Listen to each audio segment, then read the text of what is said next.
Ito, impound muna itong motor mo, ha? Diyan po, makuha na rin po kasi sana akong license. Wala pa lang. Wala kang license. Kunin mo yung number ko, tutulungan kita magka-lisensya, ha? Wala pa lang po kasi pero Bibigyan kita ng free TDC para makakuha ka ng student permit. Pero yung student permit, hindi pa yung lisensya, ha? Sir, magandang araw po. Parang kinikilala niyo pa ako, no?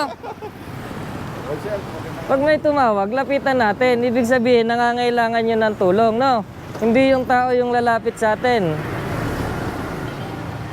O, eto kasi, yung motorista natin, wala siyang lisensya. may lisensya ka? O, wala. Di ba? O, walang plaka.